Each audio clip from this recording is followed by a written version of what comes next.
Evening. Now that you can hear me, my name is Mark Memagonian. I'm the Director of Academic Affairs for the National Association for Armenian Studies and Research, NAASR, this institution where you are tonight. And on behalf of NAASR and the co-sponsor and co-organizer of tonight's program, the Armenian American Medical Association of Boston, I welcome you here to NAASR for this very special program, a program for which we have principally to thank Dr. Armine Mirzabegian for making it come about. She is both a member of the NAASR Board of Directors and on the board and the past president of the Armenian American Medical Association. And we will hear from Armine shortly. First, we have a great treat. We have the great privilege of a musical performance by a brilliant and acclaimed pianist, Lilit Karapetyan-Shugarian.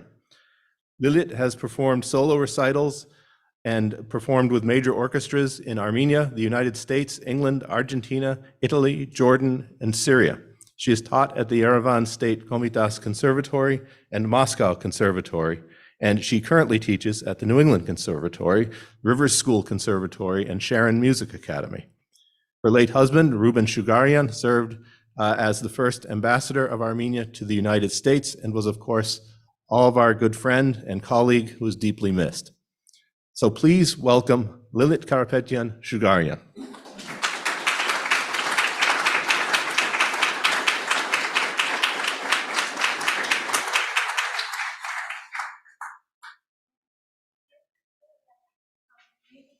Oh, yes, please speak from here, Lilit.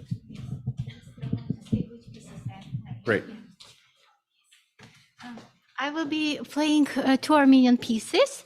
The first one will be the piece written by Grigor Arakelian, a wonderful composer, conductor, cellist, educator based in Armenia. He wrote a cycle which is called Psalms of Repentance, and I will be playing the first part of it, which is called Prologue. That's the first piece. And it is written recently during pandemic, first for the string orchestra, and composer himself made the piano arrangement. The second piece will be the piece that we all know and love. It is Komitas Garuna, which is made for piano by a wonderful composer, Robert Andreasyan. Thank you.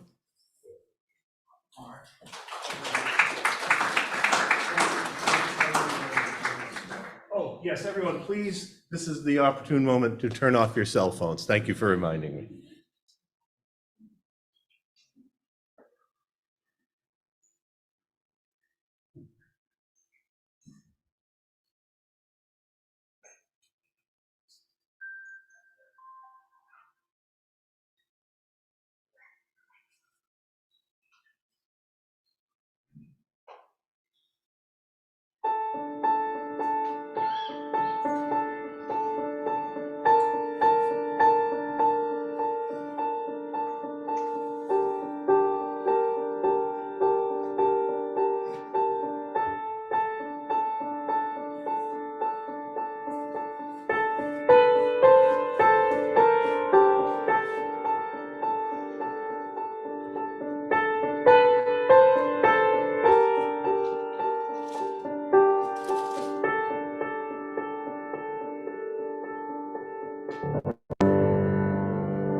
Thank you, Lilith, for this beautiful, heartwarming performance.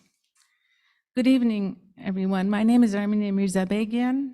I'm a primary care physician and serve on the board of the Armenian American Medical Association. And on behalf of the board, welcome. I know we have colleagues and friends joining online as well, so welcome to you, too. Also, as a member of NAASR, it is very exciting to have our two organizations co-sponsor this evening's program on literature and medicine. We're honored to have Professor Balakian as our guest speaker, and we are grateful, Peter, for accepting this invitation. You might ask, what does literature have to do with medicine? As medical professionals, we witness the pain and suffering that comes with illness and disease, not only experienced by our patients, but also their families. Having an interdisciplinary medical education that incorporates the humanities, such as poetry, music, art, and observation of art, offers healthcare providers another dimension in the understanding of the human condition. A poem by the 13th century Persian poet Sadi Shirazi illustrates the innate characteristics we humans have: empathy for one another. Adorning one of the walls in the United Nations building, the poem, called Bani Adam, meaning sons of Adam, translates as follows: human beings are members of a whole, in creation of one essence and soul. If one member is afflicted with pain, other members uneasy will remain. If you have no sympathy for human pain, the name of human you cannot retain. Over the years, there has been an explosion of initiatives and programs in medical schools that incorporate the humanities into medical education. In 2017, the Association of American Medical Colleges launched a new initiative, Fundamental Role of the Arts and Humanities in Medical Education. Having educational experience in arts and humanities fosters the core skills of doctoring, which include observation skills, communication skills, listening, reflection, empathy, teamwork, well-being, and so forth. We are pleased to have with us Dr. Elizabeth Gaufberg, who serves as a senior consultant for this initiative of the Association of the American Medical Colleges. She also is on the leadership committee for the Arts and Humanities Initiative at Harvard Medical School. Coincidentally, she happens to be good friends with Professor Balakian, and because of him, we were able to make a connection with her. And the idea of hosting a program on literature and medicine came about. Thank you, Dr. Gaufberg, for your presence and for sharing your insights with us later this evening. We also have another colleague here with us, Dr. David Hayden. Right there, thank you. A professor of medicine and co-chair of the Humanities and Medicine Committee at UMass Chan Medical School. He also directs an elective on medical creative writing. We will hear from both and others during the question and answer session. Of course, there are two other medical schools in town: Boston University, Chobanian and Avetisian School of Medicine, and Tufts University School of Medicine. They also have similar programs, and we have colleagues who may be watching online and hope they can participate via chat. Dr. Chobanian is unable to be here in person, but he's watching online, and I will read later in the program a message that he has sent us. The Armenian American Medical Association has organized programs in the past several years to facilitate a discussion around humanities with its members and guests. For example, we attended the MFA's Art and Medicine workshop as a group on the art of observation and communication skills. We hosted a virtual music and medicine program during the pandemic to help us better understand the healing power of music. And as you recall, Dr. Lisa Wong, who was our guest speaker, is here with us tonight. Thank you, Dr. Wong, for coming. And now we have literature and medicine to be presented by Professor Balakian. As we listen to Peter and the story of his grandfather bearing witness to such atrocities and the profound responsibility he had in documenting what was happening, We learn about the past and its impact on our lives over 100 years later. And with the creative expression of poetry, we are given another dimension to the understanding of the human condition. So now Mark will.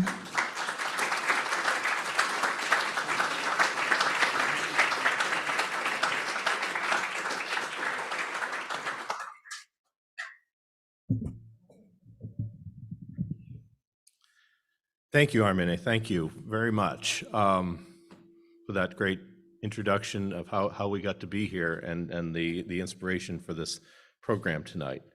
It's really a special pleasure to welcome Peter Balakian back to NAASR. Peter was last here in late February 2020 when he and Aram Arkun presented the book, The Ruins of Ani. And apart from the fact that it was a wonderful evening, it also had the odd distinction of being the last in-person event at NAASR for more than 2 years. We don't hold Peter personally responsible for that, obviously, and we couldn't be happier to have him back in the area.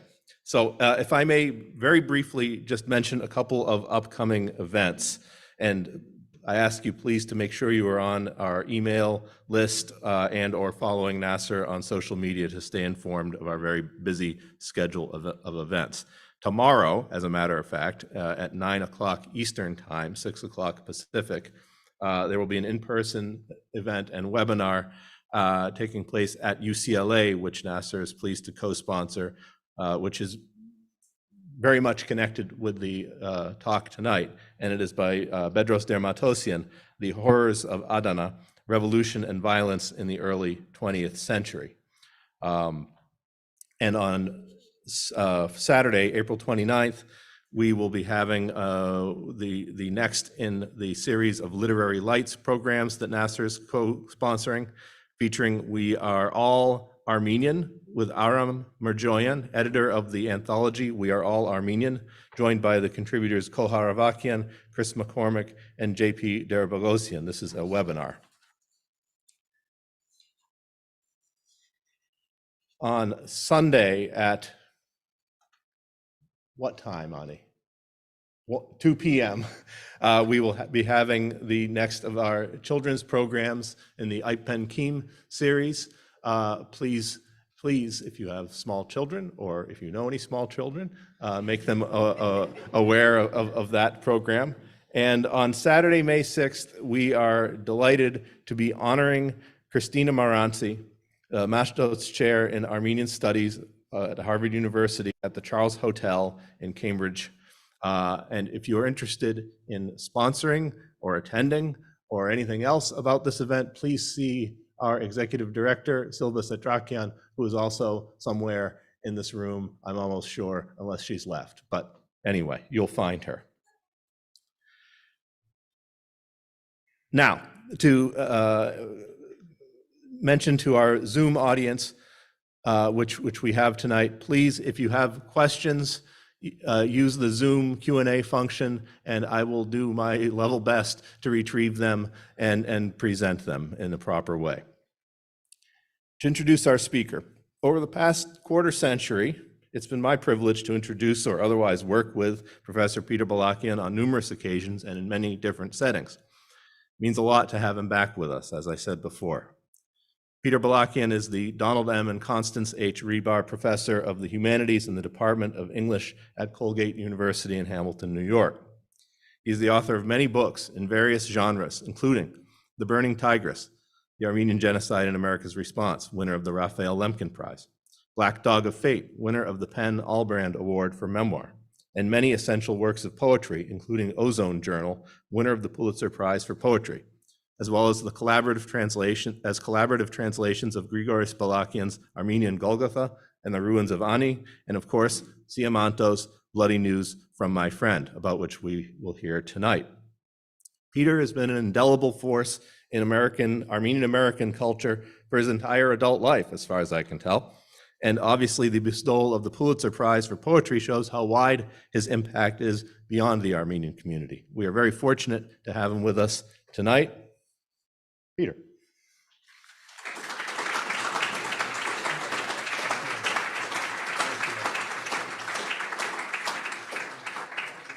Make sure Yeah, how we do, Mike, okay. you We'll speak right in the mic. we'll get the mic right. Thank you so much, Mark. Great to be back with you. Yeah, I do remember that last event here, and then the world changed. So thanks for coming out, for being back. Mark, thank you for the leadership you have provided for a long time and for what you've done here at NAASR. And it's just exciting to be in the new building. How are we doing okay on this? Yeah, closer Okay. the better. Okay, just because, am I getting some feedback? You hear a little ringing, guys? It's okay, I'll ignore it. That's the Buddhist challenge.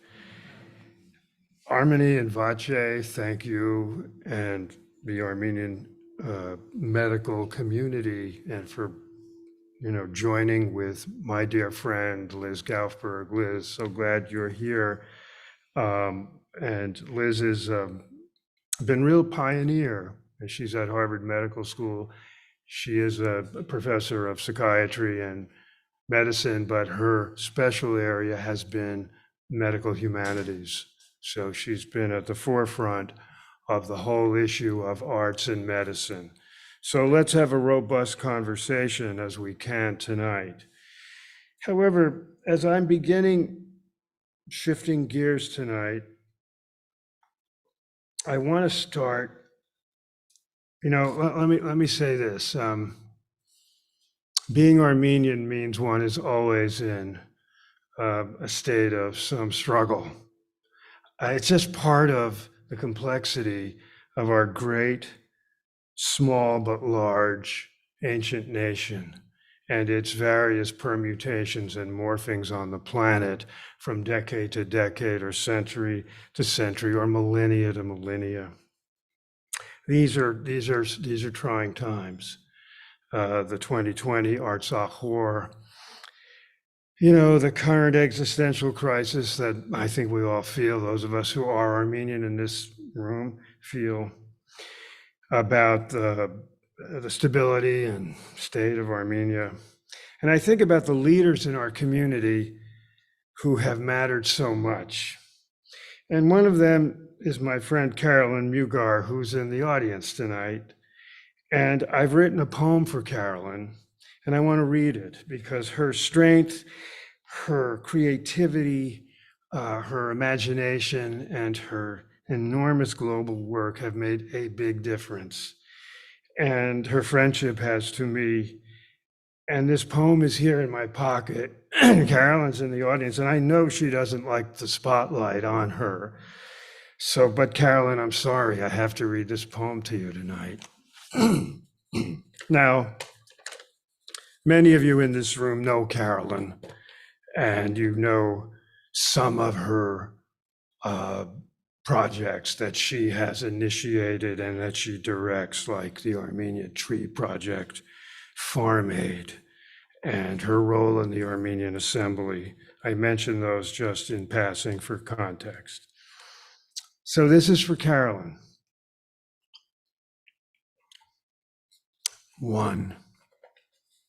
For your faith in photosynthesis, green shade and deep roots, earth giving back to families and communities, from seedling greenhouse to the sun-baked taste of Armenian words, as Charents put it, your vision of survival of our landlocked nation, your ground plan and love work in the earth, from backyard greenhouses in Artsakh, Taghavard, Askaran, Martuni, seedlings to trees in Armenia, Ararat, Vayat Zor, Tavush, Garin, villages everywhere coming back to life, rebirth of the Armenian dance of the vine, from the Khachgar to the chalice, Dilijan streams flowing into the dry lands of Zanzibar. Praise to the Hrant Memorial Forest. 2. Back in the USA, you've steered Farm Aid for decades through storms, you and Willie Nelson driving through the American night, demanding fair deals for tractor stalwarts, combating hurricanes, wildfires, droughts, soil, water, food, ground zero of civilization, family, farmers. And the great yearly festival of making music for democracy, Neil Young, Margot Price, John Mellencamp, and others. You carrying forth Daniel Varoujan's Song for the Earth, like his sowers with wheat seeds, like stars, opening to the fields like dawn, from Vermont to Texas to Kentucky, across the nation. Mexicans, Cambodians, Somalis, all Americans planting the earth with your endless devotion in the trenches for the greening of America. 3.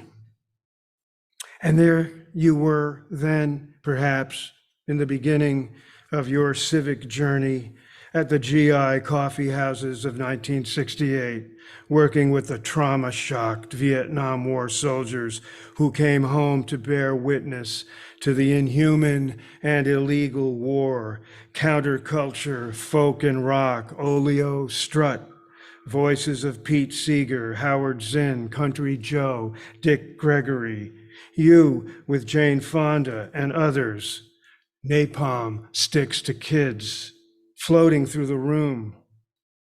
Years later, we lifted our voices at Robert Lifton's Wellfleet meeting with Jane Fonda and the Iraqi soldiers against the war.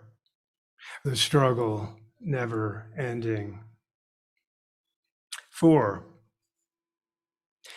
And there I was in Cambridge after my reading, and you threw your house open to friends and comrades for this wandering poet on a cold winter Cambridge night.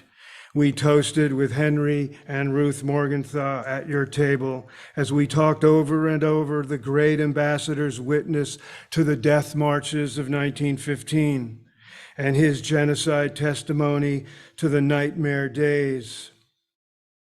And in your endless generosity for truth and knowledge, you created the Kalustyan in honor of your friend Aram, Mughar Chair at Clark.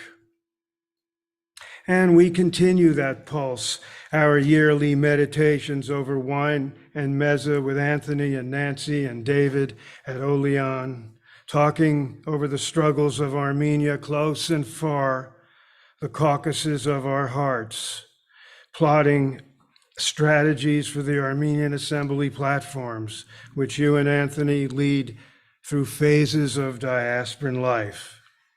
Your endless hospitality to those in need, stay at your house and apartments, Yerevan calling. So we toast you, our inimitable friend. We hold on to our hope in the sun-baked taste of Armenian endurance, lost language of our beloveds, Gorky-like agony in the garden, iron like the spirit. Carolyn, courage teacher, selfless server of humanity, affirmer of what's possible. Our love for you is ongoing, like water coming down the cliff. To riff on Yeats, who said of Jonathan Swift, you have, Carolyn, served human liberty.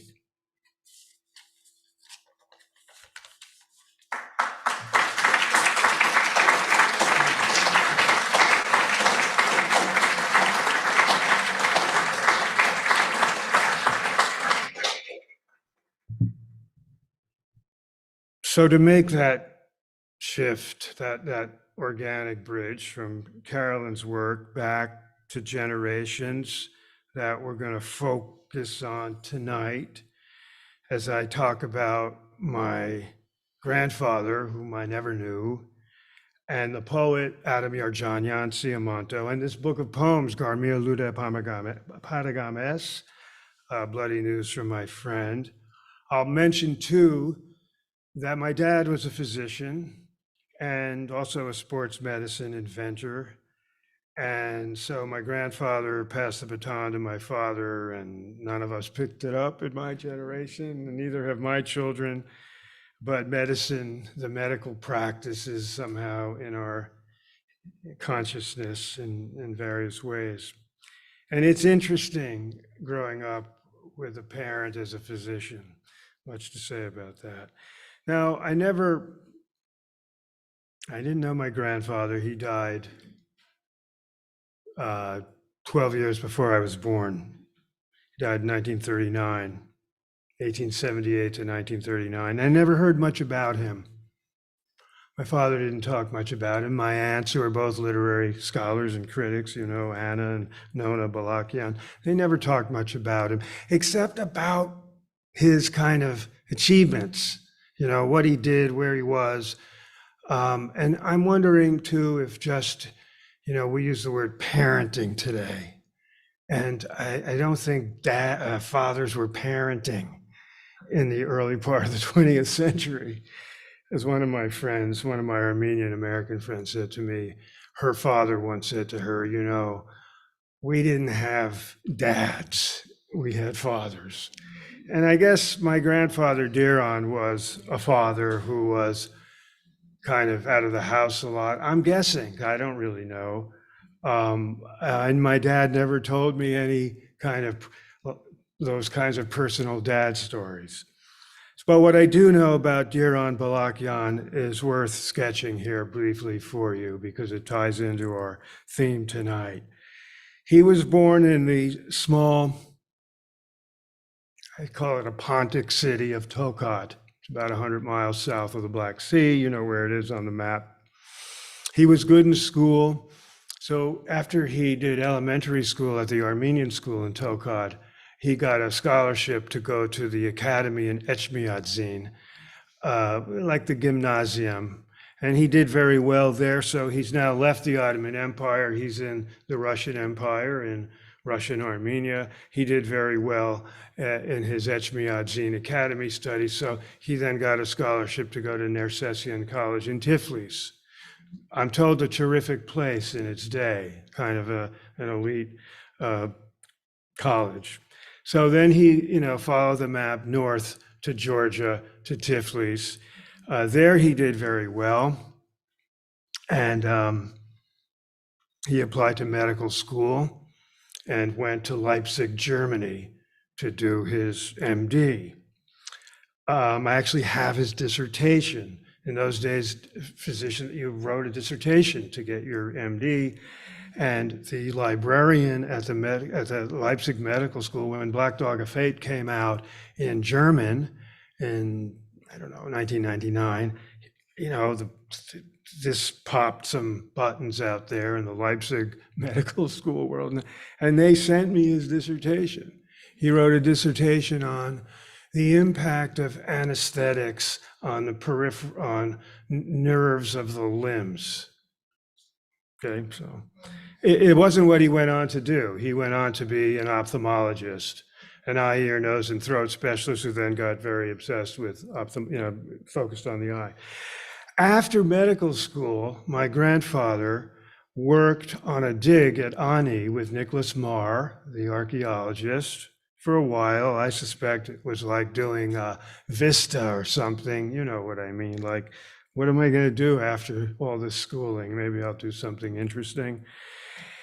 And that's amazing to think about my grandfather doing the dig at Ani, whatever, and probably with my great uncle, his cousin, Krikoris Balakian, the bishop, who went on to write the 2-volume Armenian Golgotha, High Golgotan. I think they were there together, doing this dig in the Caucasus. After that, it seems my grandfather decided to go to Cairo to see if, I don't know, maybe he had a girlfriend in Cairo, I don't know. Actually, let me put up a picture of my grandpa. There he is, the dapper med student graduating from Leipzig, and that's you can see. I think it says 1905, and the name of the German studio, Max Tagatel, I think it says. So he goes to Cairo. God knows what happened in Cairo. I have no idea. He came back from Cairo. Things didn't work out in Cairo. Came to Constantinople, and he started to practice medicine. He was employed by the Baghdad to Berlin Railway. They needed doctors, and he spoke German perfectly. So, and then the massacres at Adana happened in April of 1909.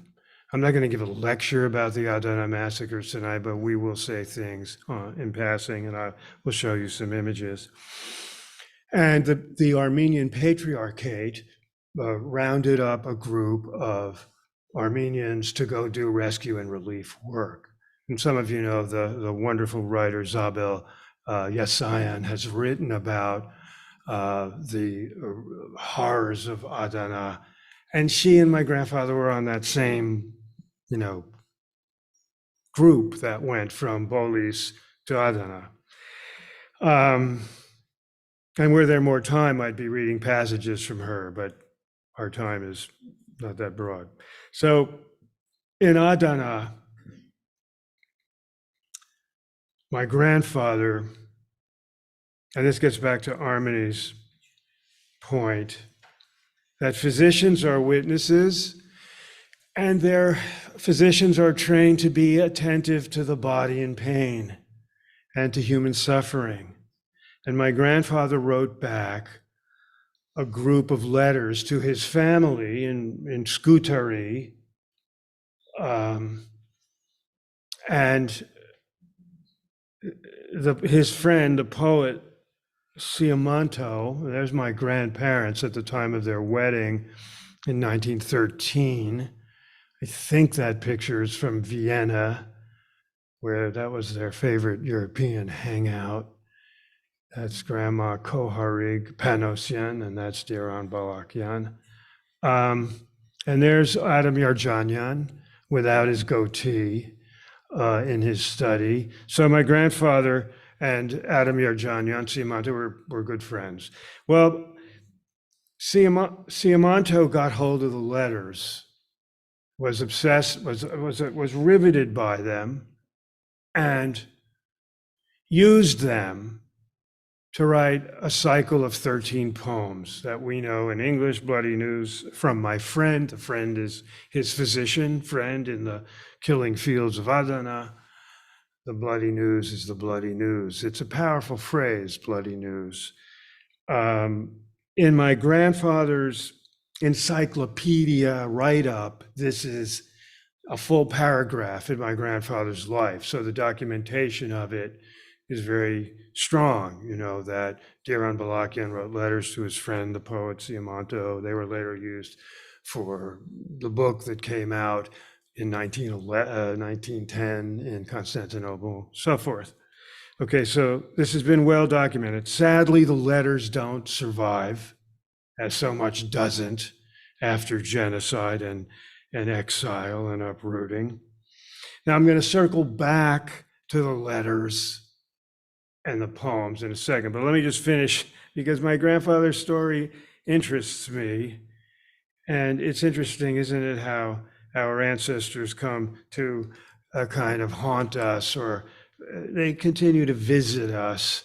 And some of you who've listened to me talk over the years about other books of mine know that my maternal grandmother, Nafina, born Sheker Lemedjian, remarried Arusian in the USA. Her genocide survivor story is, preoccupied me for, I don't know how many, almost 50 years. I hate to say the word 50 years, but it's true. I began writing about Gran in my 20s in my early poems. I never knew where that road would lead, but it led to many, many places. And so our ancestors do haunt us. They do speak to us. They are revenants. They are voices. They are presences. That I'm a writer, so I get to use this stuff in my work, and I'm very fortunate that these gifts have come my way as a writer. But all of us have the same experience with the ancestors who sometimes visit us. Well, my grandfather Diron does visit me now and then, though I know very little about him and never knew him. I will say this to you. After Adana, he went back to Constantinople, where he married my grandmother, Koharik Panosian, who was the daughter of a wealthy Constantinopolis family. Her father, Murat Panosyan, owned coal mines in Zonguldak, just 100 miles to the east of Constantinople. And they had a big mining enterprise and store and merchant business. They lost everything, as most of our families did in the genocide. After my grandfather married, he continued to do medical specialty work in Vienna at the Vienna Medical Center and worked closely under Ernst Fuchs, who, if you look him up, wow, I mean, when I did research, this man was like, a game changer in ophthalmology in the early part of the 20th century, and this was my grandfather's mentor. So my grandfather's interest in ophthalmology gets more intense during the teens. Then the genocide happens, the arrests and the deportations happen. He is conscripted into the Ottoman army, as all Ottoman physicians were. He's given the rank of captain. He's put on a military base at Soma on the western Turkish coast. And, that's just a ghoulish kind of Shakespearean drama in my head. What did it mean to be working for the Ottoman army while the Ottoman government was massacring and confiscating, murdering, raping your entire ethnic group throughout Turkey? I don't know how my grandfather, I don't know. I wish, wish there were some letters, some interviews, some diaries, but they're not. After 1922, the Balakians fled. In 1922, the Balakians fled Turkey for good. My father was 2 years old. Auntie Anna was 5. Auntie Nona was 3. I'm sorry, Auntie Nona was 4, and Auntie Anna was 7, and Dad was 2. The kids and their mother and my grandmother's closest sister, Arusiag, found refuge in the French Alps in Collonges, right across the Geneva border in France. And my grandfather somehow managed to land in Indianapolis at a hospital where he was accepted as attending pending his passing of his medical boards. And what interests me, I'm sorry, I hit something there. Can I get out of it? I don't know. I hit something. There we go. And I'll stop with my grandfather's story here, but what really interests me is that I think of my grandfather at age 46 in Indianapolis, USA, Indiana, USA, having come out of the Byzantine world of the Ottoman Empire and Central Europe during this period, studying English to pass his medical boards in his 5th language. And I think, of course, about myself, what a soft life I've had, truly, really, I mean it, really soft compared to what these people went through, all of our ancestors went through. We all have similar stories. But I also think of passing your medical boards in your mid-40s in your 5th language. Now, some of you guys have probably done things like that in the Armenian diasporan community, and I take my hats off to you. But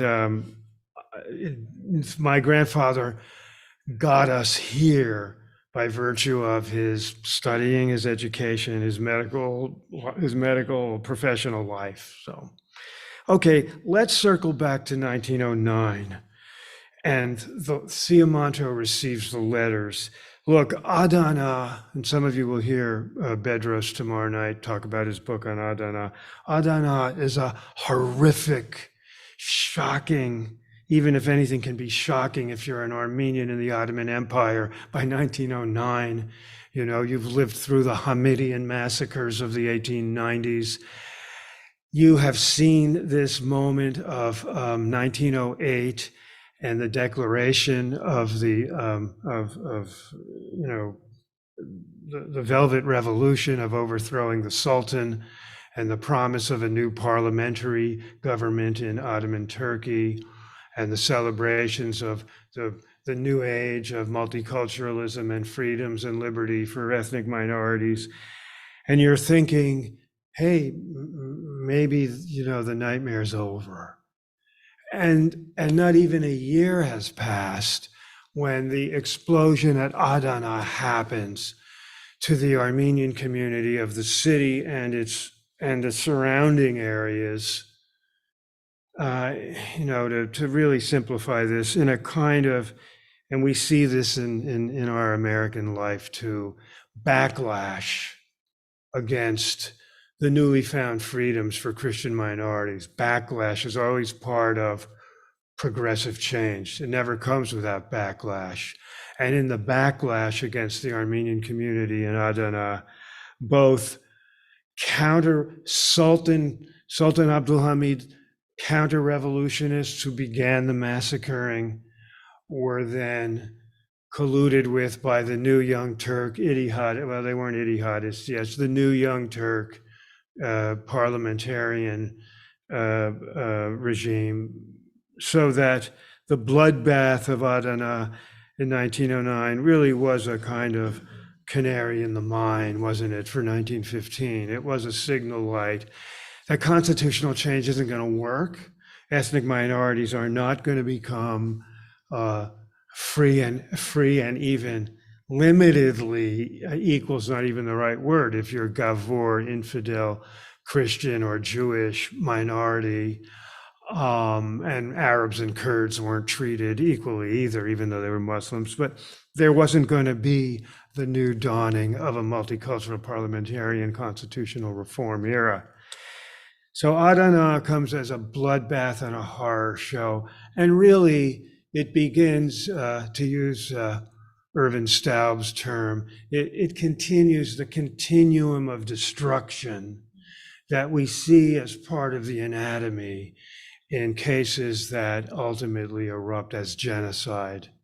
And so 1909 has to be seen in a continuum in that way, from the 1890s to 1915. There's a good shot of our debonair bard, Siamanto, and I'll say something about him. Whoops.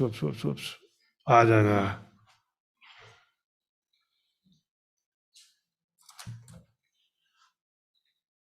I mean, the ruins, the accounts of massacre and pillaging and looting, so much as we know in the genocidal paradigm, in the morphology of genocide, can be connected to avarice and booty and theft of wealth and property. And that certainly happened in Adana. Armenians were prosperous, as were Greeks in this region. A strong, small bourgeoisie that was bitterly resented by a Muslim underclass, often rural and agrarian. So, there's a lot to say about this history. I'm not doing a historiography moment here, but images of ruin. Let's go back to that for a second. Okay, now,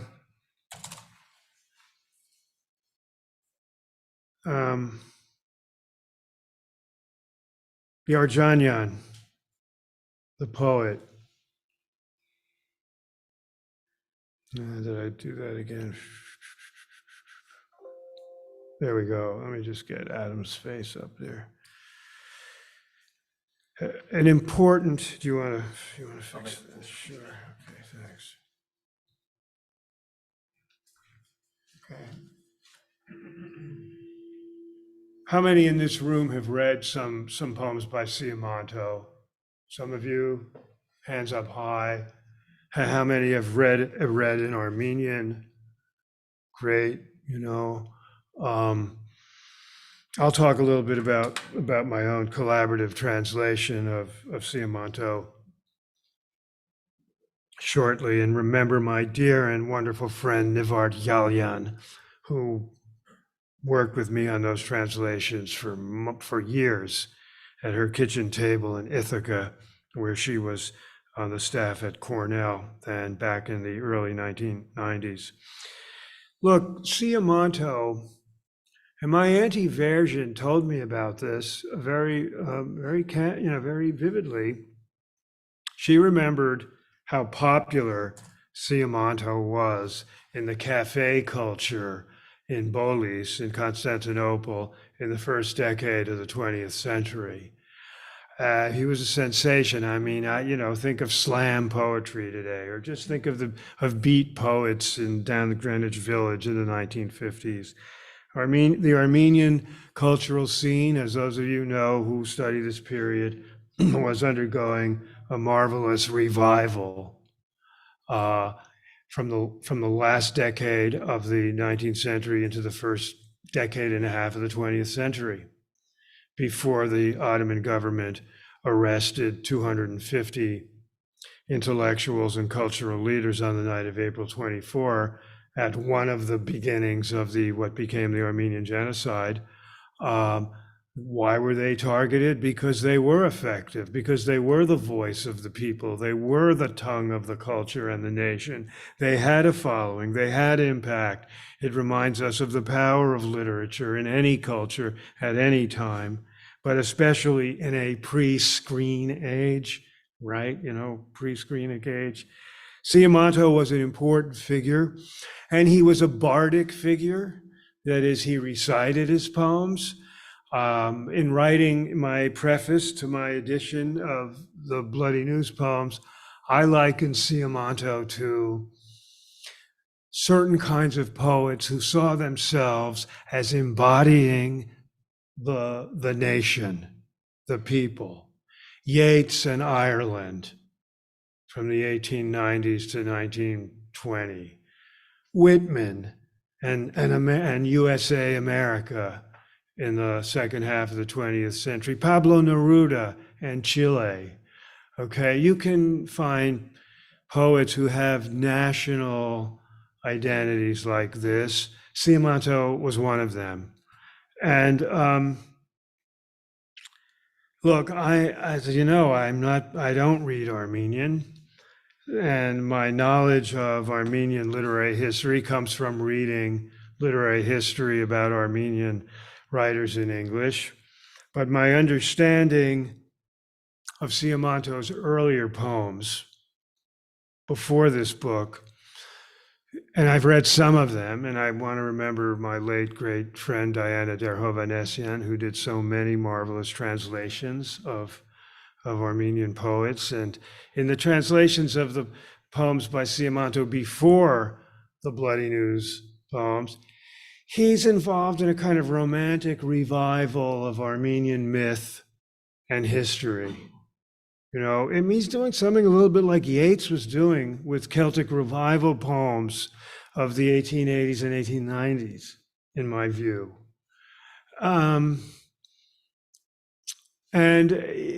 They have national appeal and cultural appeal, and the language is ebullient and bardic. I I don't read it in Armenian, but I get the idea, and I got the idea when we were translating these poems from Nivard, with Nivard leading the way. And I can say a lot about my translation process, but we'll leave that alone for a minute. But the point I want to make here, and what I have argued in the two essays I've written about Siamanto, one of them is in my recent selected essays, is that with the news of atrocity, with the news of political explosion,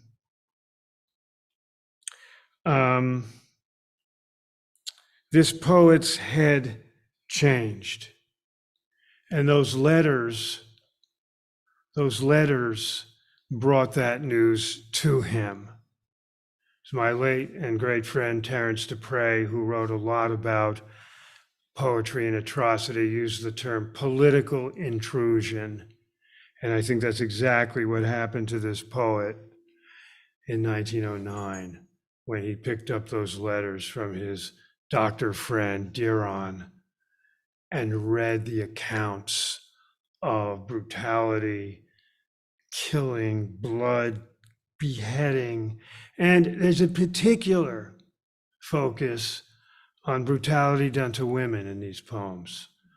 And there's nothing spared. There's no censorship here. These poems had to have blown people away in 1910.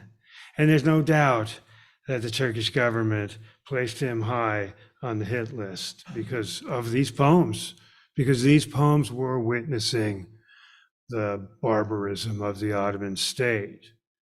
The beheading of women, the raping of women, the killing of women naked while they're dancing. I'm going to read this well-known poem, well-known, at least in some ways, the dance. So I think the gender sensitivity of these two men is interesting for this, for this time. And I want to stress that I think in these poems that Siamanto broke with the more romantic and genteel literary conventions of late Victorianism, which were very prevalent in Armenian poetics and literature. Armenia was a kind of eastern flank of a European cultural zone. And, think of Tennyson, think of Browning, think of the pre-Raphaelites, okay? Think of Mallarmé and late French symbolism. You get what I'm talking about. Or if you don't, you get it anyway. I'm your teacher, so you'll get it. Armenian poets were doing that, and they were blending it with their own kind of sense of revival of their own cultural strength and intensity and imagination. But boom, the bloody newsletters come. And I think, and I've argued this in my essays on Siamanto, you can read them. One of them is the preface to this book.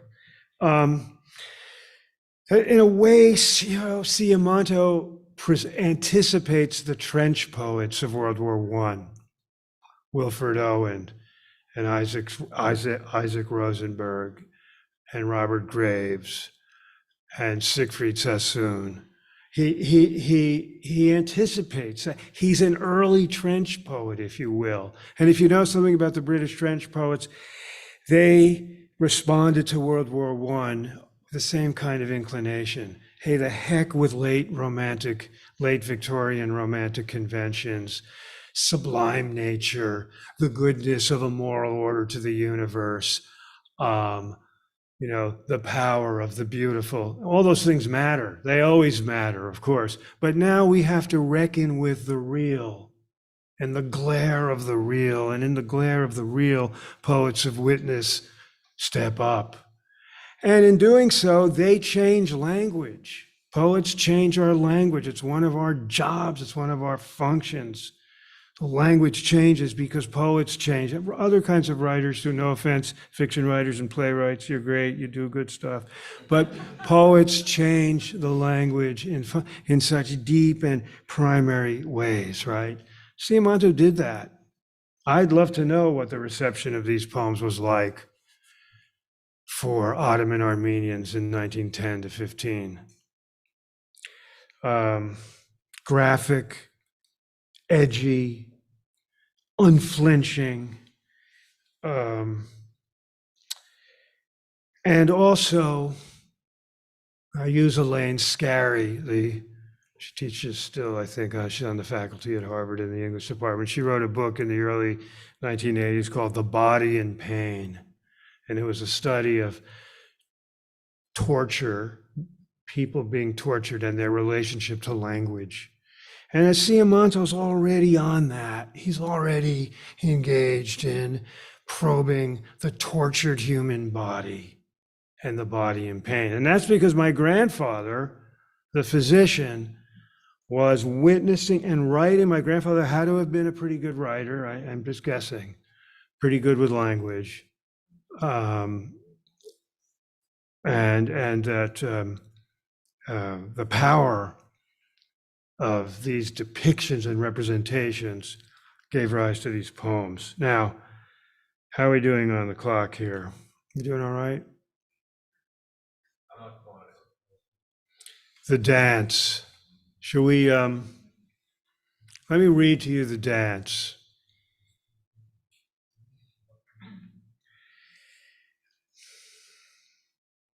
What interests me too, well, it's another story.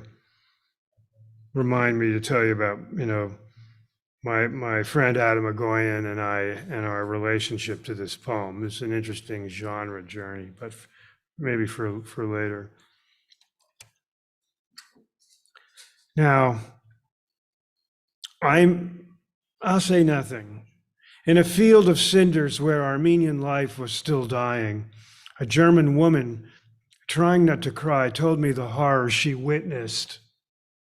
This thing I'm telling you about, I saw with my own eyes. That's the German woman talking. The poems in this collection are epistolary. They have voices within voices. Somebody out there, some friend has been conveying things, and the poet is putting them into the poem. So the epistolary structure is important, okay? This thing I'm telling you about, I saw with my own eyes. Behind my window of hell, I clenched my teeth and watched the town of Bardez turn into a heap of ashes. Corpses were piled high as trees, and from the springs, from the streams and the road, the blood was a stubborn murmur and still calls revenge in my ear. Don't be afraid. I must tell you what I saw, so people will understand the crimes men do to men. For 2 days by the road to the graveyard, let the hearts of the world understand. It was Sunday morning, the first useless Sunday dawning on the corpses. From dawn to dusk, I had been in my room with a stabbed woman, my tears wetting her death, when I heard from afar a dark crowd standing in a vineyard, lashing 20 brides and singing filthy songs. Leaving the half-dead girl on the straw mattress, I went to the balcony of my window, and the crowd seemed to thicken like a clump of trees. An animal of a man shouted, "You must dance, dance when our drum beats." With fury, whips cracked on the flesh of these women. Hand in hand, the brides began their circle dance. Now I envied my wounded neighbor because with a calm snore, she cursed the universe and gave up her soul to the stars. Dance, they raved. Dance till you die, infidel beauties with your flapping tits. Dance, smile for us. You're abandoned now. You're naked slaves. So dance like a bunch of fucking sluts. We're hot for your dead bodies. 20 graceful brides collapsed. Get up, the crowd screamed, brandishing their swords. Then someone brought a jug of kerosene. Human justice, I spit in your face. The brides were anointed. Dance, they thundered. Here's a fragrance you can't get in Arabia. With a torch, they set the naked women on fire, and the charred bodies rolled and tumbled to their deaths. I slammed my shutters, sat down next to my dead girl, and asked, "How can I dig out my eyes?"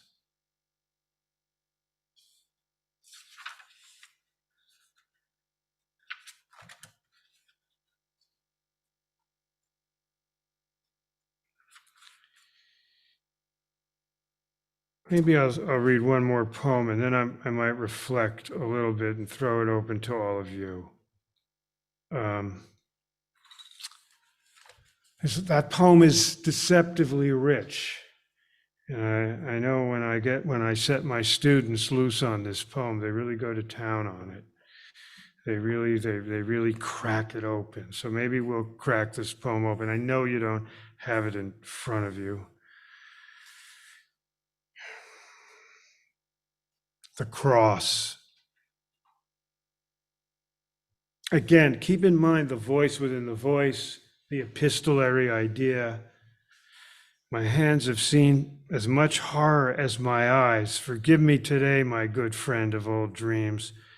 Again, I hear my grandfather's letters here. I can't read them. I don't know them, but my hands have seen as much horror as my eyes. Forgive me today, my good friend, whoever my grandfather's writing to, of old dreams. Forgive me for disrupting your grief again, even though my hands shake like a branch. I want to testify about what's happening. I want to testify about what's happening to our orphaned race. It was in a churchyard, a mother pleading for her only son, pulling out her hair, but who was left to listen? Every soul wounded, every mother next to a dead son. She was sewing a shroud and wiping her eyes with it. And this delirious woman with no one to talk to fell on the dusty stones of the church floor. Quote, I want my son or my death, my son or my death. She lit candles, burned insects, wailed at the dome above. When she gave up on God, she went to the Turks and kissed their swords, begging for her boy. A mob gathered in the churchyard, returning from more killing. Beneath a tent, windows, corpses, orphans, and like hyenas, the mob came to wipe their swords. Your son? No problem. We'll fetch him. Isn't he tall and bright-eyed? The one who fought yesterday trying to defend you? He's in the vestibule praying for you. Don't worry, it's his turn. He'll be free today. Then the gendarmes, huddled and giggling like croaking ravens, bowed before her. Take off that flowery dress. We need it. In a minute, the men came running out of the vestibule with a blood-soaked dress. Isn't this your dress? Doesn't it smell familiar? What kind of mother are you? Smell it. Go ahead. Don't be mad. We sacrificed your son on the altar with white cloths and candles. Now we'll paint your cross. Bring the nails and hammers before the dress dries. Then one of the Turks took the bloody dress and painted a cross on the chapel wall beneath the tents, the windows. Beneath the tents, the widows buried their heads. In the church, that Turk pointed to the cross. Kneel down and pray. We'll do it to you like you did it to Christ. Hey, mother, pray to your son. Have you no faith in the resurrection?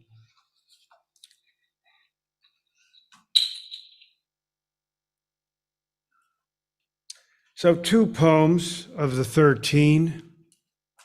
Interestingly, you can see the poems veer away from anything romantic. They are decidedly subversive in their anti-romantic obsessions and vision. They're insisting on a kind of graphic, vivid image language depiction. And in fact, the whipping of Armenian women in circles and the dousing them with kerosene is documented in numerous eyewitness accounts all across Turkey. So this is not imagined. And crucifying men and women, boys on crosses happened, pretty regularly. I mean, endless numbers of accounts of crucified people during the mass killings of the killing fields of 1915. Well, clearly it started here, and these kinds of practices started here in Adana in 1909. Now, the poems do offer insight to history, but they also are redirecting literary language and ideas of the poem as a form. You get what I mean? So I think I'm going to leave it there and throw this open to you for observations. I mean, in a way, I kind of now wish I had Xerox copies of these couple poems, and so you all had them. But we don't have that. So next time, I definitely will do, Mark, I'm definitely going to pass out copies of the poems. So give me your thoughts. Lots of questions. Is this what you thought poetry was, or is this different? I think it was the social media of 1910. He was a social media event in 1910.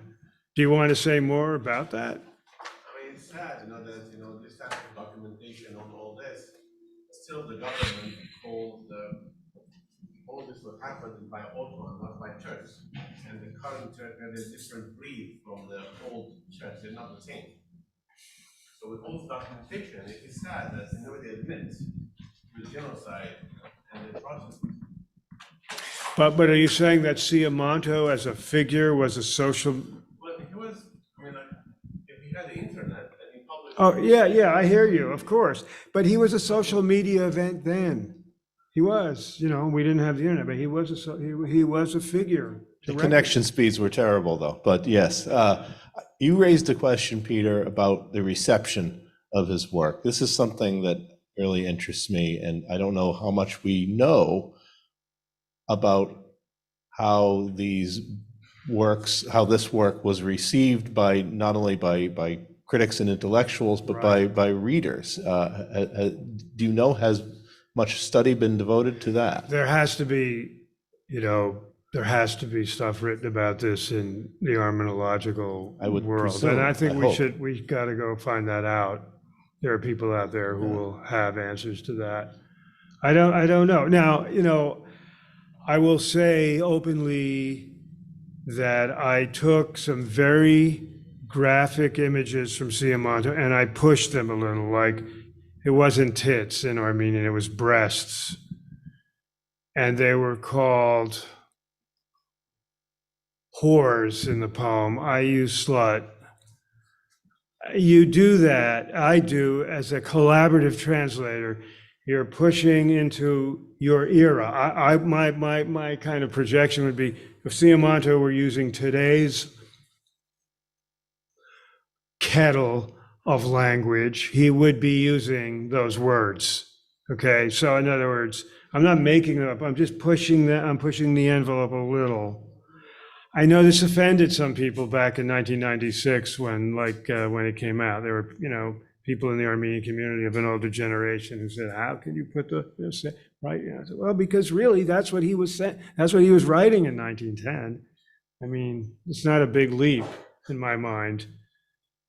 So just to say that some of the sparks are part of the translation process. If you have a question, please hold your hand up. Yes. And I will repeat the question because otherwise it may not be audible on Zoom. So please. Maybe my question, the translation of the title, when the actual is read, I was wondering if that promotes anything or what your intent was. Regarding the translation of the title.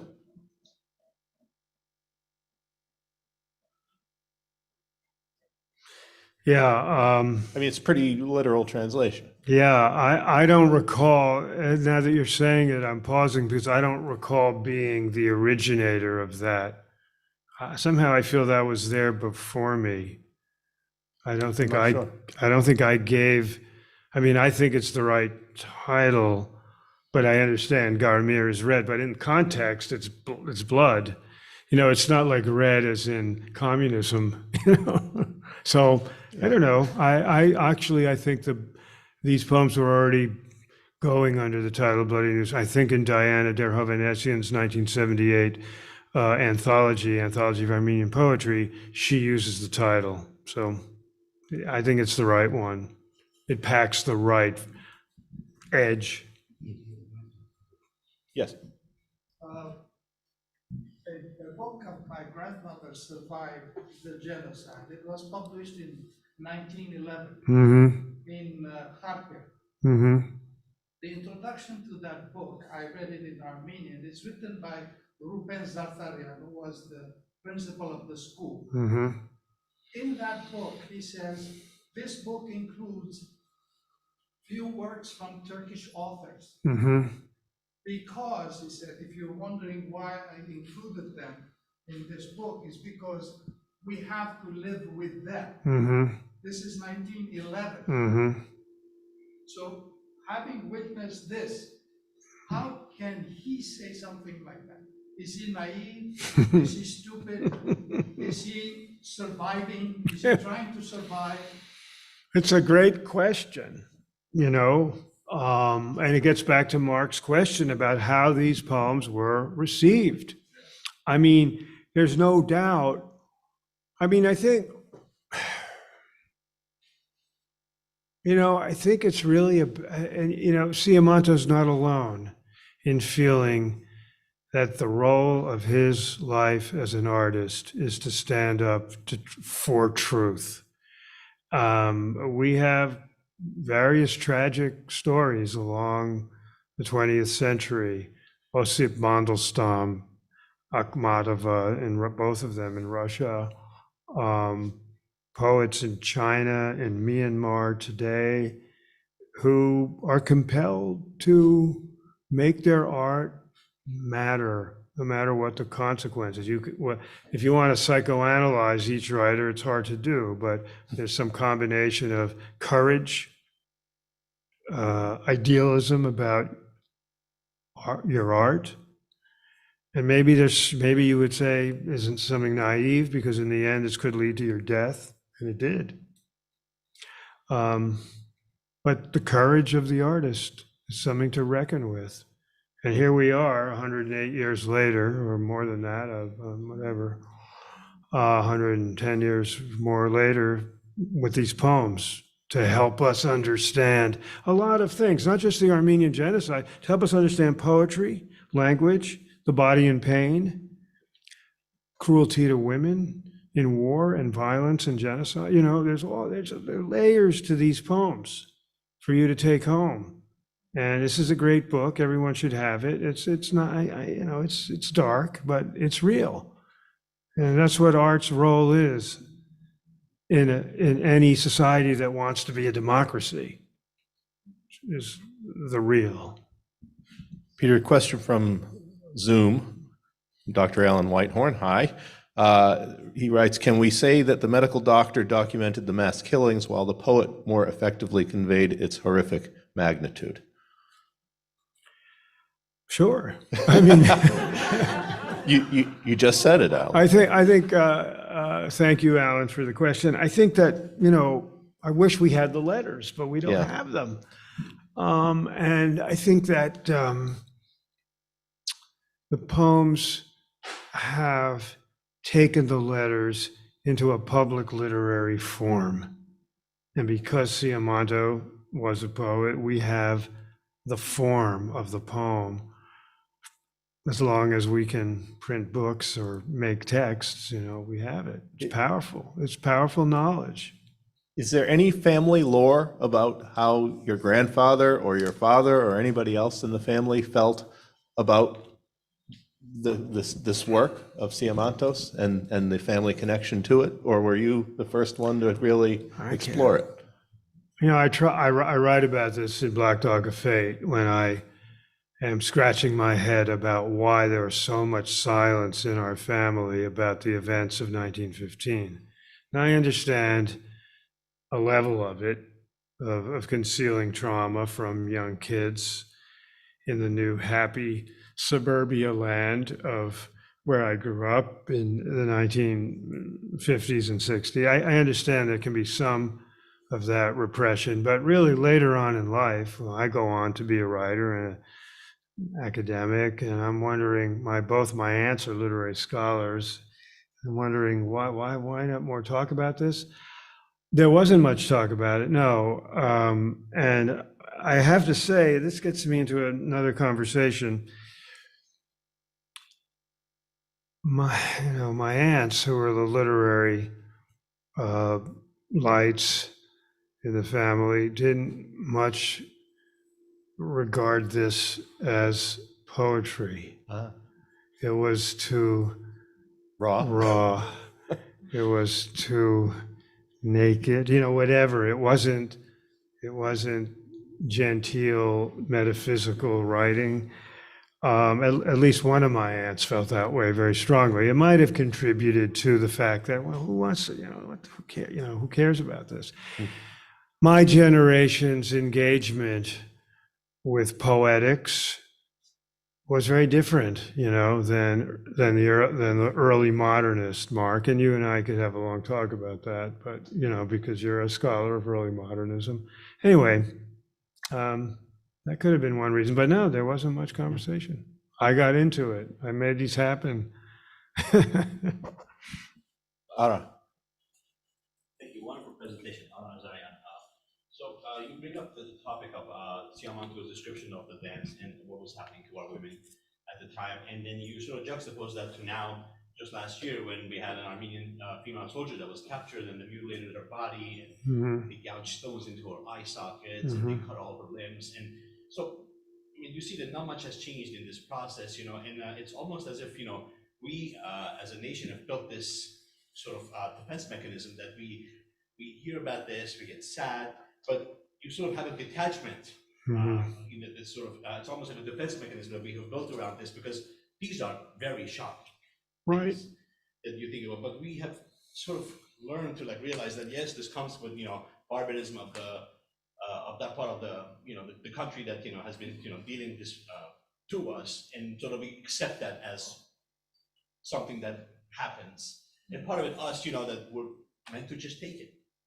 So this is yeah. Well, look, I think I appreciate your reflection here, and I think what I'm taking from you is this, that we do as humans, especially if we live in protected environments, we do screen out, we do numb out for our own kind of personal pleasure, safety, distancing. I mean, we're surrounded by so many atrocities, whether it's the blockade in Artsakh, the war in Ukraine, Sudan exploding. I mean, every month there's another explosion on planet Earth. It's a really mass shootings by deranged people every week in the United States. I mean, our own nation is broken and falling apart with the most horrid kind of reactionary violence. And so, yeah, there's an instinct in the human self to numb out and to protect. And this is where powerful art can make cannot let you do that, call you to more engagement. I think that's true.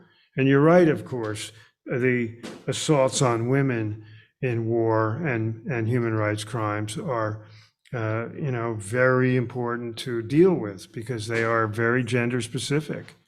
Rape warfare, as Catherine McKinnon called it in her famous article of 1992. In the Harvard Law Journal of Human Rights. I mean, rape warfare, that was a new phrase in 1992. Never put rape and warfare together. But of course, it's as old as human violence, isn't it?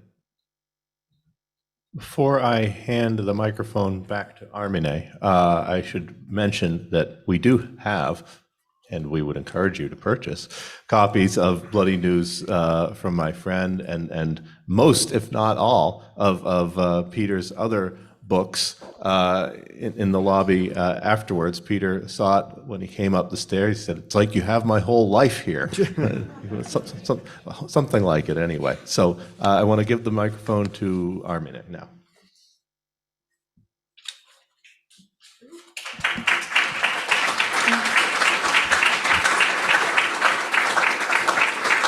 Thank you, Peter. Thank you very much. We are going to have some question and answer session, but before we do that, I do want to introduce and have the president of the Armenian American Medical Association say a few words.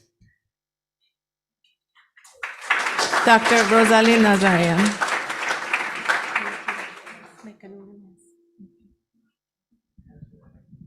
have to add one thing. My grandfather is the founder of the Armenian American Medical Association in 1932. That's what I have to start. Wow, well, that is very incredible. I didn't tell you that they left him, they never did that. He was on the Upper West Side of New York. God, it didn't happen. I think it was. Well, unlike the Red Sox and the Yankees, we are friends with Apo.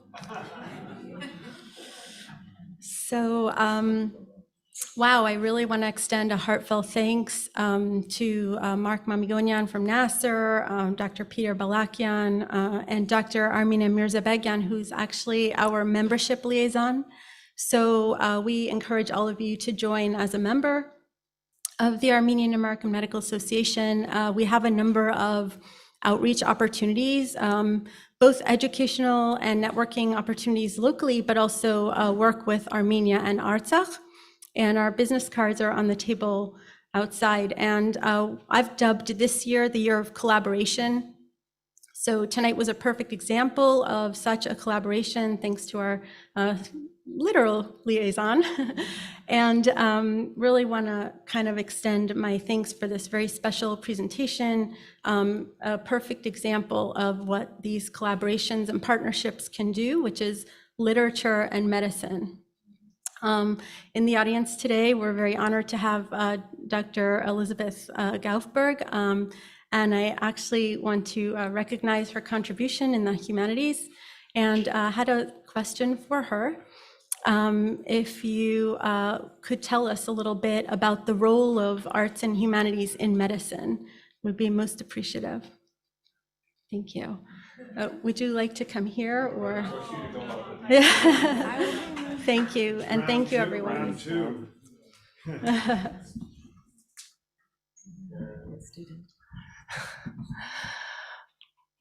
Well, first, I just want to say thank you to the organizers, to Mark and Armina, and thank you, Rosalind.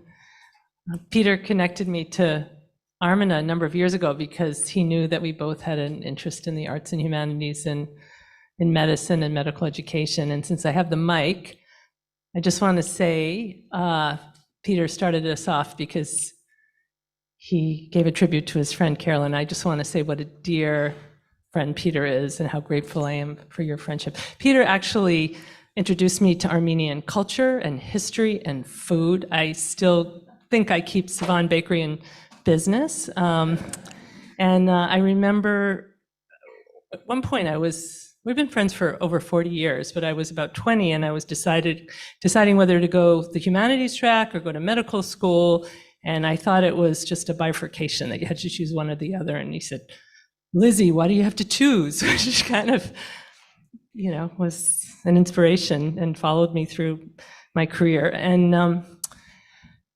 Armin, you gave such a beautiful summary of the arts and humanities and medical education. And I don't know anything about art really, except how powerful it can be as an entry point to human experience. I sometimes quote Emily Dickinson's Truth on the Slant. The truth can be blinding and frightening. So you have to come at it on the slant, and that's what poetry and narrative and art and music. Dave Hayden and Lisa are going to bail me out in a minute and talk about their experience allows us to do, to approach truth on a slant through indirection. And by that means it pulls for your own stories, your own human experience. And but if it ever gets too personal, you go back to the work of art. And so it sort of serves this modulating function to allow you to kind of have both depth of revelation, but also some emotional safety or ability to pull back. As Peter said, I'm half psychiatrist, so rather than talking more, I want to ask a question about, how do you all feel about this? We have a lot of doctors in the audience, and I just wonder how you reflect, how you deal with suffering and death and dying and birth, and you have windows into people's lives and worlds that you would never meet otherwise, and how do you make meaning? And maybe you do it a little bit through the arts and humanities. So I'd love to hear. In fact, there's somebody sitting next to me. Is it okay if I embarrass you, Lisa Wong? Thank you for opening a lot up for me today, Peter. I'm a pediatrician and a musician, and I work very closely with Liz at Harvard Medical School in the Arts and Humanities Initiative. But as I was listening to the very difficult and painful poetry, I also thought that not only does art document for us, but it captures an emotion that if you just went up to someone and said, this is what happened, it's not as powerful as being able to take that piece and take it apart like you give the opportunity for your students to do. The same thing for looking at a photo for a long time and looking into the eyes of an artist who is no longer with us, or listening to that beautiful music earlier. And I would love to hear that last piece again to close, just to heal us, to just help us to pull our emotions back together again. But we as physicians have the privilege and the opportunity to get into people's lives and hear and be with them at their most joyful, but also their most painful, their most vulnerable times. And that is, as we walk the journey with them, I always feel that is such a privilege. Even as a pediatrician, I take care of them when they're born all the way till they're 22. And that's kind of a formative time. Every time I see them every year, it's not like same old, it's completely different every time. And now that I've been in the same practice for 36 years, they're bringing their babies to me. And so, the circle becomes so complete, and what a privilege that is. But to be able to have it documented in art is something that is beautiful, that you can hold on to. But I like Liz, I would love to hear what all of you are thinking about as well. How do you use art? How do you use beauty? How do you use walking with friends to find a place to heal and a place to center?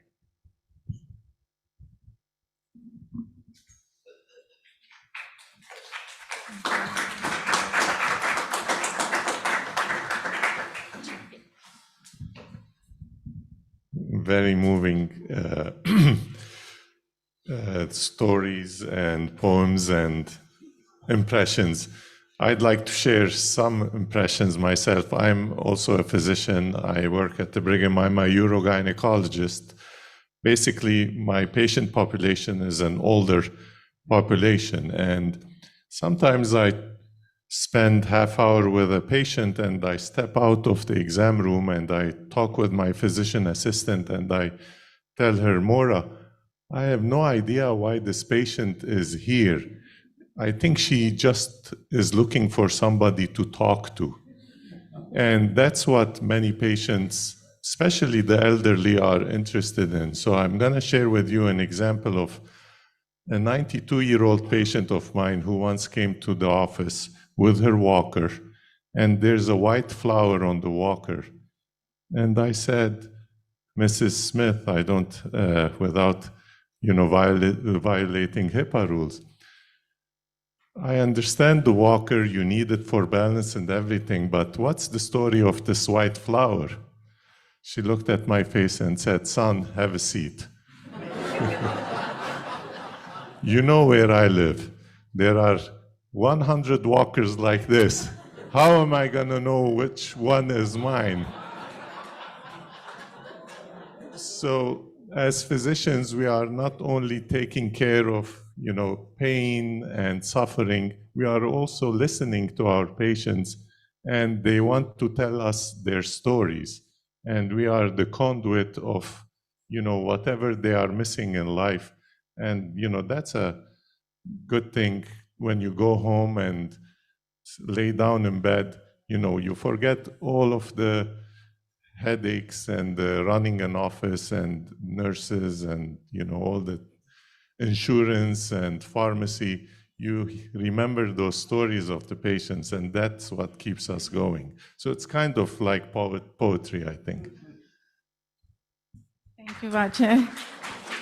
Actually, I want to ask to get the perspective of a medical student in training now. So we have Lori Sahakian with us. She's a third-year medical student at UMass Chan Medical School. So we want to hear not just medical school, but probably in undergrad, how the humanities in terms of have been incorporated into the curriculum and how it's helped you do what you do now. So you can either come up or I can bring the... Stand up. So in undergrad, I actually took a course that was taught by a practicing physician, and it was a literature course. It wasn't really necessarily called like a literature and medicine course, but because it was taught by this practicing physician, our conversations and class discussions naturally kind of gravitated towards medicine. And we read a lot of C.S. Lewis's books, and C.S. Lewis tends to focus on suffering and pain and kind of like the human condition, like we mentioned earlier. And that kind of allowed us to have an opportunity to reflect on the pain and suffering that we see in the practice of medicine on a daily basis. And just reading his books gave us an opportunity to look and learn from his own experiences and how he dealt and coped with those situations. And another like slightly more indirect way that the arts and humanities have helped me personally so far is that just having a background or foundation in the arts and humanities really kind of trains your brain to think in a way that is creative and constantly thinking beyond like a given like structure or boundary. And having that background is really important in both clinical reasoning and clinical problem solving. And so that's something that's helped me so far. And then from the perspective of the medical curriculum, so I'm at UMass right now, and we have a longitudinal course that spans from the first year of our medical school all the way until the end of our second year. And it's called Doctoring and Clinical Skills, which is a course that kind of teaches us the softer skills in medicine. So we learn how to interview patients and how to take a history, and mostly kind of focusing on that doctor and patient relationship and interaction. And I personally think that course is what teaches you the science and the art of medicine instead of just like the science and all that foundation. So I think that has been my experience so far. And I personally have enjoyed incorporating both the arts and the humanities in my medical education, and I've definitely learned a lot from it. And that's... Let me ask you that, does taking this course on learning how to take a personal history make you a better writer? I would say yes. You learn how to not only ask the correct questions, but how to really listen and write a concise summary of what the patient is saying.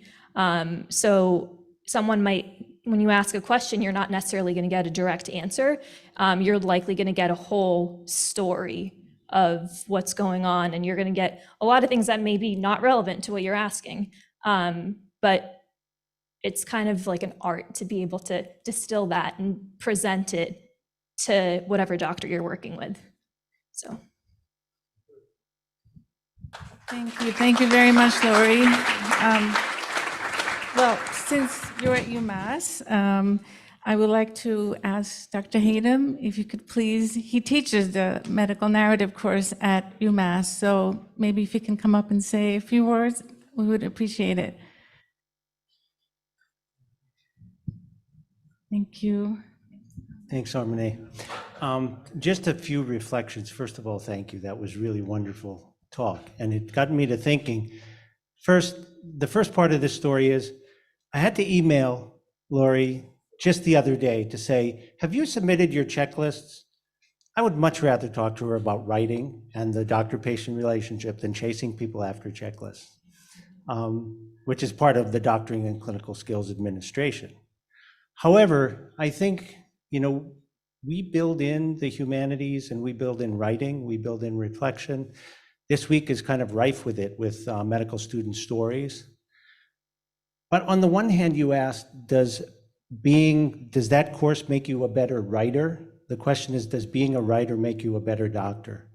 And one of the things that one of my colleagues, who's a poet and who taught the writing course with me, as she investigated the benefits of writing for students as they got into the clinical work, she asked them two questions. One is, are you writing? Third-year student said, I'm absolutely not writing. I'm too busy with everything that I have to do. But she said, what did writing teach you? And the student said, I recognize when I'm in the middle of a story and I stop and I pause and I listen and I observe. Those are doctor skills. And as I heard the really difficult and challenging poems that you read, and in your family, they're like, this isn't poetry. That's both poetry and doctoring, because we're taking very difficult circumstances and leaning in. And we're saying, I'm going to be present with this, I'm going to listen to this, and I'm going to witness. And that's where the skills are the same. I loved Liz's comment about telling things slant, because there's always an indirect way to communicate. The last thing that I'll end with is, this can help you at home too. My youngest son introduced me to a poet named Hanif Abdurraqib. And he's a music critic, he's a poet. But most importantly, I was telling my middle son, Jonathan and I just listened to Hanif. And he has these poems that are talking about the death of his mother and soccer. And my middle son, all of my sons have been soccer players. My middle son says, how are those two connected? I just sent him the poem.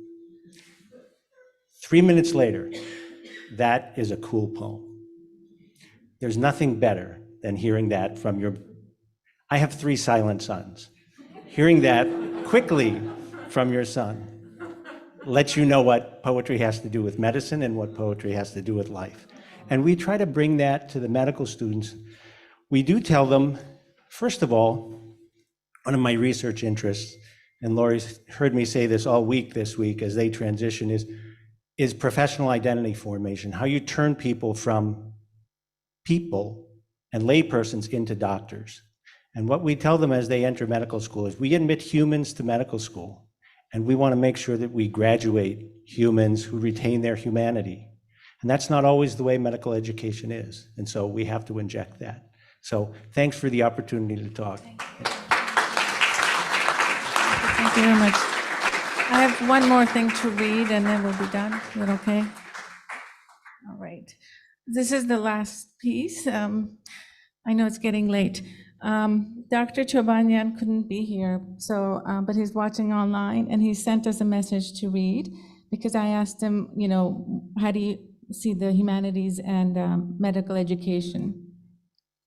And this is what he sent. The physician-patient interactions deal with far more than medical issues. Their interactions are enriched by their knowledge and involvement in the arts. For Jasmine to be interested in the visual arts and me in music made it personally pleasurable to promote them at the school. The students were most responsive and organized a string orchestra group, a band, and arts day. Dr. Chobanyan explained that he had helped to get funding when he became the dean for some musical instruments. And then the students were very interested, and little by little different bands were formed. And his wife, Jasmine, started the Arts Day at Boston University. Interestingly, Dr. Chobanyan has written music to the poem, The Dance, by Siamanto, that Professor Balakian just told us about. He said, Peter Balakian and my interest in Siamanto is a remarkable coincidence. I had never written any music about the genocide, but was very moved by the poem called The Dance. He said listening to Siamanto reminded him of his days growing up because his parents and uncle kept reciting the poems from Siamanto at the dinner table, so it has a special meaning for him. And so he wrote the piece, the music, and after the insistence of his composition teacher, he recently made a live recording with the participation of Boston University students and mezzo-soprano Victoria Avedisian. So, Dr. Chobanian, thank you for sending this message, and thank you. We look forward to hearing the music someday soon, because I know you just said it's completed, and thank you for what you do and what you've done. So, basically, I just want to take a moment to thank everyone for joining. Thank you to Mark Mamikonian. He really helped put the whole thing together with the flyer and everything. And Silva Sedrakian, the executive director of NAASR. And also thank you to our medical team, Dr. Vache Minassian, our president, Dr. Rosaline Nazarian, our program director, Katrina Menzikian, and Alexa Diranian, our secretary, for helping us with our membership outreach. And also our treasurer, Dr. Shan Parsterian, and everyone else on the board. I see Armen, thank you, Arsanyan, and everyone also on the NAASR board, because I know everybody's been helping advertise and make this event successful. And also our New York colleagues, because they've also been spreading the word. So we want to take a moment to present some gifts as a token of appreciation to the two friends, Professor Balakian and Dr. Gaffberg, and also to our guest performer, Lilith, for the beautiful music and really healing our souls. So go ahead and do that now.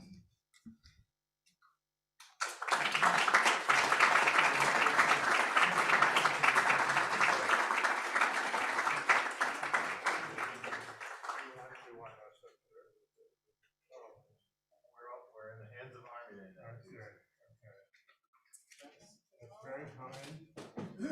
Should I open it here? No. This is so heavy, I need a truck to take it. Very kind.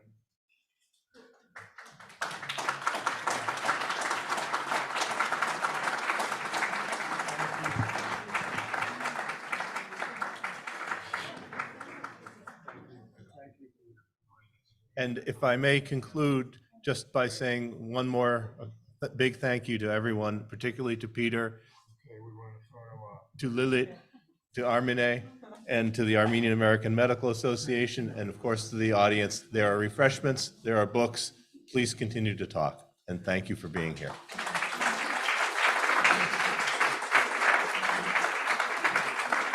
I'm not sure if I'm in this picture or out of this picture.